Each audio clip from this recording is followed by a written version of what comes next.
Hey, it's Sam, and I'm talking about the full moon in Leo that is happening on February 14th, on Valentine's Day. We have the full moon in Leo. Now, this is going to be quite a full moon day. The moon actually passes through Cancer, the last portion of Cancer, for most of the day. And actually, the moon is full around 5, 6 o'clock Pacific time, so it's pretty much the full moon day, all day Valentine's Day.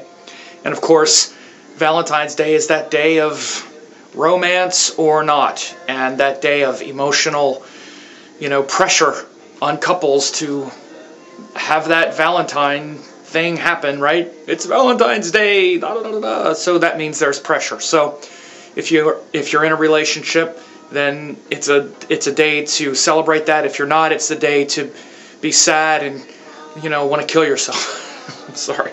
No, I'm joking and not joking, because the moon is going to be in Astrology Nakshatra for most of the day. It actually becomes full in early Magha Nakshatra in very early Leo, but for pretty much the whole day, the moon will be in Astrology Nakshatra, which is at the end of Cancer, and it's a very difficult nakshatra. It literally means the entwiner, and it's to get tangled up and entwined in things. And we need to get entwined and tangled up and entangled in things that are virtuous and that are eternal and that are what we call sattvic, like the mother's love for a child, which is sattvic and selfless. That's the true nature of the heart. Our desires and other things that we pursue, like, for instance, romance and things that we celebrate on Valentine's Day, are not necessarily sattvic and pure. Doesn't mean they're impure, but it means they're related to personal desire and happiness and compromise with other adults and things that have a self motive. And Cancer, the sign of Cancer, is actually selfless. It's like the mother's love for the child, which is selfless, that doesn't have a self motive. One is not better than the other. They're just different energies. But for the most part, there could be quite amount of emotional longing on Valentine's Day, especially if you're not in a partnership or you're in a kind of estranged one, which could be quite a few of them these days after that Venus retrograde cycle and all this pressure with 3 planets now in Libra. We have Saturn, Mars, and Rahu in Libra right now, the 3 malefic planets all in the relationship sign. So relationship compromise is a little bit hard to come by these days as it is. And on Valentine's Day, it's a full moon where we're full of our emotional state. That's what the full moon is. It's when the moon is bright, you look up and the moon is very bright, which means that you're full of your emotional self. That's what the moon is. It's the heart. The heart, which is connected to the true source of emotion, which is love. All emotion has its source in love. Love is different than emotion. Like my Guru Amma says, love is a flow. And emotion is like the waves on the water. We're looking for love. We're all looking for love. We want everyone to love us. We want to be loved. We want to be love. We want to flow in love and unify and dissolve all the boundaries of that separate us from each other through the heart. That's what we all want, and yet we look for it something external to like anchor that love on. And that external attachment is what creates emotion. So emotion is that pure love mixed with our desire. And this nakshatra of Astrology, where the moon is for most of Valentine's Day, has a lot of volatility and diabolic tendencies when our desires are not fulfilled. So I'm saying this because you want to be careful on Valentine's Day. It's a pretty intense day, especially if you're not in a partnership or whatever. Don't go off the deep end. And literally, this is the nakshatra of suicide. More than any other nakshatra, this is the one where people can commit suicide.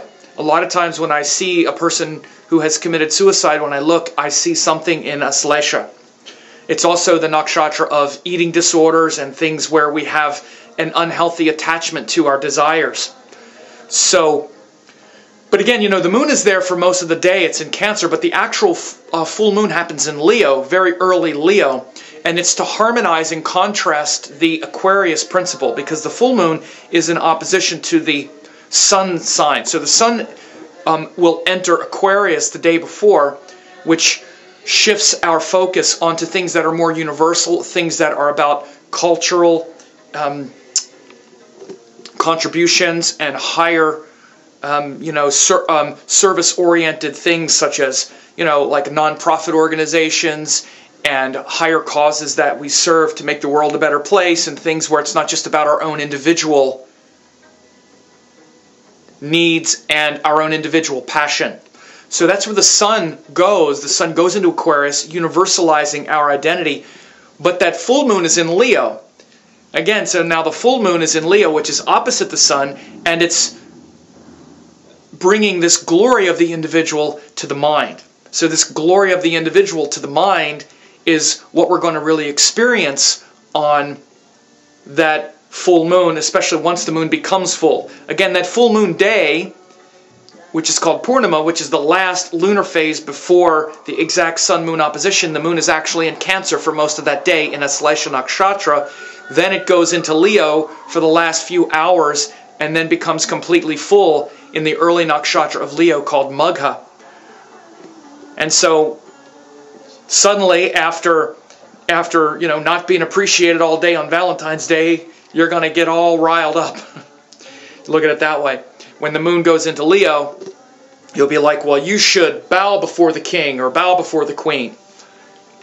So then you'll get some nice self-righteous indignation and carry that on for the next couple of days, for the couple days after that. But so this full moon in Leo is to contrast that selflessness of Aquarius with a healthy self-reliance, a healthy self-image, so that we willingly align our identity with a higher cause rather than just kind of serving something because we lack the confidence to show up that way. So these are some important things on that full moon. And again, the moon is in Magha Nakshatra. Magha is ruled by the Pitris, or the divine ancestors. These are the ones who are the great rishis and the great teachers, and also your family. So there'll be a strong connection maybe to family, emotionally and psychologically for the next few weeks as well, with the full moon in Magha Nakshatra in Leo. Again, it's related to the king sitting on the throne, because the king isn't elected, it's through his lineage. So there's a strong connection to lineage that's about to enter your mind and field of consciousness on this full moon in Leo on February 14th.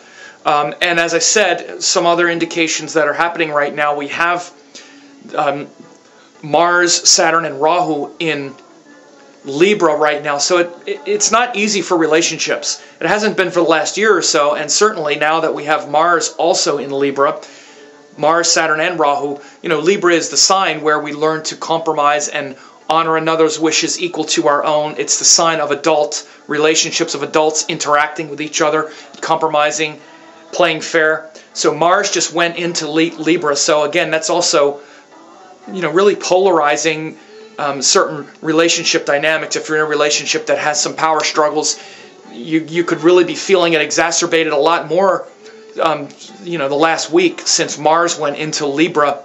So a lot going on Valentine's Day and that full moon. So I hope this was helpful for you. Leave me a comment, let me know what you think of it. And if you want to see how this benefits your sign, you can get this forecast for your sign and all 12 signs for only 1 penny, as well as get daily forecasts every day delivered to your inbox. You can check it out for 2 weeks, only 1 penny. So try that out as well.